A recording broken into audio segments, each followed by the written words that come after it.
যেতে চাই না, আমি বৃন্দাবনে যেতে চাই। বৃন্দাবনের টিকিট কেটে বৃন্দাবনের টিকিট কেটে বৃন্দাবনে পাঠিয়ে দেবো। Yes. ঠিক আছে। আর আমার বৃন্দাবনের টিকিট মানে হচ্ছিল এমন প্যাধানি দিব, আর বৃন্দাবন মানে হচ্ছিল আমার কাছে হাসপাতাল, এটাও ও হয়তো জানে না। ওকে আমি সবসময় বলি বৃন্দাবনের টিকিট কেটে বৃন্দাবনে পাঠাবো, তো বৃন্দাবনের টিকিট মানে হচ্ছিল তোর জ্যান্ত মায়েরা হাসপাতালে পাঠাবো। না, কবরে পাঠাবো না, কবরে পাঠালে তো আমি জেল কাটবো।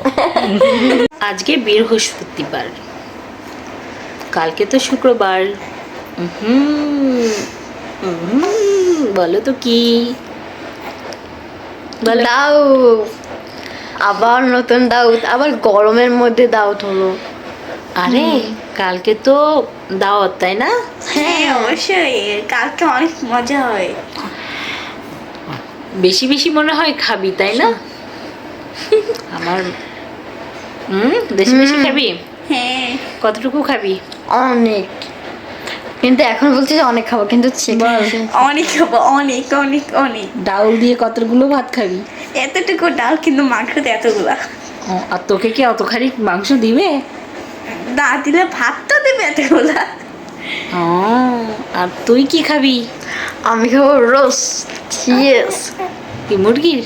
হ্যাঁ, মুরগির রোস্ট। এরা তো সবই খাবে, আর আমি বাড়িতে যাই খাই না কেন, কোথাও গেলে শশা চিনে শশা আমাকে তো অনেকে বলে তোকে দাওয়াতে আনা মানে একদম বোকামি, তুই মান সম্মানটুকুও রাখিস না। আর তুমি কি খাবে? ওমা, তুমি তো ঘুমাচ্ছ। ওকে, ঘুম পাইতেছি না ঘুমা। জিফা। কালকে আমাদের পাশের বাড়ি কি দাও। দাওয়াত। হ্যাঁ, তো কে কি খাবে? সব পরিষ্কার হয়ে গেছে। পেট ভরে খাবো আমরা। হ্যাঁ। কোথাও দাওয়াতে যাওয়ার আগে আমরা বাড়িতে বসে সবাই এটাই আলোচনা আজকে করি, সারাদিন আজকে না অনেক দিন খাবো, আজকে সারাদিন আজকে না খেয়ে বেশি বেশি থাকবো। খাবো, আজকে এত খাবো যে যেন সারা জীবন মনে রাখতে পারি। না না, তারপর হয়নি। কি হয়, সারাদিন রোজা থাকার পরে ইফতারের সময় কি হয়, পানিটা খাওয়ার পরে কি বলি, আর চলে না। আর দাওয়াতেও সেম জিনিসটাই হয়। কি হয়, আমরা যাই ফার্স্টের চেয়ারে সুন্দর করে বসি, বসার পরে কি করি বল? বসার পরে প্লেটটা দেখেই অমনি আর খেতে ইচ্ছা করে না, খাবার দাবার দেখলেই হয়ে যায়, কোনো কিছু খেতে একদম মিশা কথা বলল। যে যতই যাই বলুক, অনেকে কিন্তু গরুর মতন খায়, কি Yes. সত্যি না?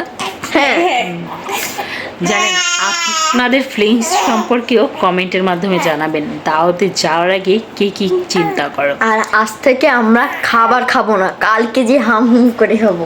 আর তুমি কি করবে? আমি একই প্রশ্ন, আজ থেকে আমরা খাবার খাওয়া বন্ধ, কোনো পানি কোনো কিছুই খাওয়া হবে না কালকে। আপনারা কি এরকম করেন আমাদের মতন?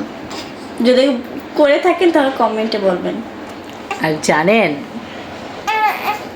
হ্যালো গাইস, দেখুন আমাদের ক্রিম আপা বাচ্চাদেরকে খাওয়াতে বসে গিয়েছে, ভিডিও বাদ দিয়ে।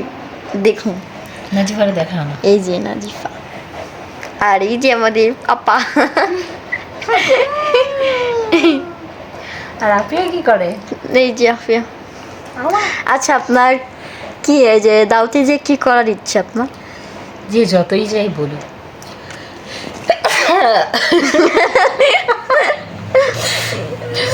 দাওয়াতে যাওয়ার আগে প্রত্যেকটা মানুষই বলে আজকে অনেক খাবো। কারণ দেখেন, দাওয়াতে যাওয়ার আগে মিনিমাম মানুষ সকাল থেকে কিছু না কিছু মানুষ কম খায়, সীমিত খায়, ভাবে যে আজকে তো দাওয়াতে যাব। যারা দাওয়াতে খেতে যায় দুপুরে কিন্তু রান্না বান্না হয় না, ভাবে যে ওখানে গিয়ে অনেক খাবো। হ্যাঁ, আমার মেয়েটাও কিন্তু দেখতেছে, মাশাল্লাহ। মা কি বলে, মা পাগল হয়ে গেছে। No no no no baby, no, মা পাগল হয়ে যায়। No no no baby, no baby, no. তো আমরা প্রত্যেকটা মানুষই আসলে মিথ্যা কথা বলতেছি না, তারপরেও যেন কেন চাই। দাওয়াতে যাওয়ার আগে প্রত্যেকটা মানুষই এটাই ভাবে আজকে খুব বেশি খাবো। অনেকে সিরিয়াসলি এত বেশি খেয়ে ফেলে, মানে তাদেরকে পরবর্তীতে দাওয়াত করতে ইচ্ছাই করে না, যে ও তো গরুর মতন খেতেই থাকে। অনেকে তো মানে দইয়ের যে চাটি, আমাদের খুলনাতে দইয়ের ওইটাকে চাটি বলে, অনেকে তো এক চাটি শেষও করে ফেলে, ইভেন মাংস এক গাবলা শেষ করে। হ্যাঁ গাইস, এটাই সত্যি, বিশ্বাস করেন। হ্যাঁ, কিছু কিছু জায়গা আছে যে খাবার মেপে দেয়, কিন্তু বেশিরভাগ জায়গাতেই খাবার কিন্তু মেপে দেয় না, যে যতটুকু খেতে পারে তাকে ততটুকুই দেয়। এখন কথা হচ্ছিল, আমি কিন্তু খেতে পারি না, এটাই সত্যি। কেন জানেন?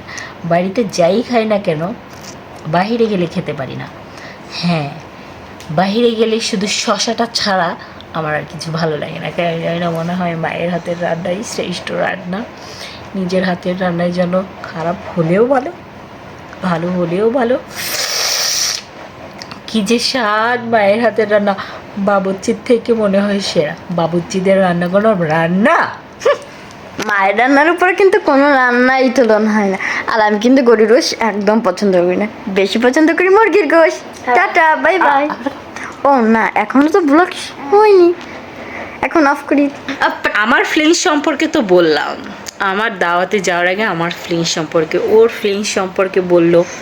এখন আফিয়া, তোমার ফিলিংস সম্পর্কে বলো, দাওয়াতে যাওয়ার আগে তোমার কি কি মনে হয়? যে আমার মনে হয় যে আমি সাজুগুজু করবো, অনেক পরিপাটি হয়ে যাব, খাওয়া দাওয়া একটু কম করবো, কিন্তু দাওয়াতে গেলে খাওয়া দাওয়া ঠিকই কম করি, কিন্তু সাজুগুজুর দিকেতে নো। একটু লিপস্টিক দিলে আপু বলি তাড়াতাড়ি চল, তাড়াতাড়ি চল, দেরি হয়ে যাচ্ছে, দেরি হয়ে যাচ্ছে। মানে আমার দোষটা দিয়েই দিল, আমি যে ওকে বলি তাড়াতাড়ি চল, তাড়াতাড়ি চল। আমাদের সাজাতে সাজাতে গাইস, কালকে দেখবো কত সাজতে পারে ওকে। আমি 1 ঘন্টা সময়, 1 ঘন্টা না, আমি ওকে সকাল থেকে শুরু করে ওকে সময় দিব, সমস্ত কিছু রেডি করার পরে ও যেন রেডি হয়ে খুব বেশি করে সাজুগুজু করে যেতে পারে। কালকে ভিডিওতে দেখা যাবে ও যদি না সাজে গর্জিয়াসভাবে, ওকে কিন্তু উগান্ডা পাঠিয়ে দিব। কি ঠিক আছে তো?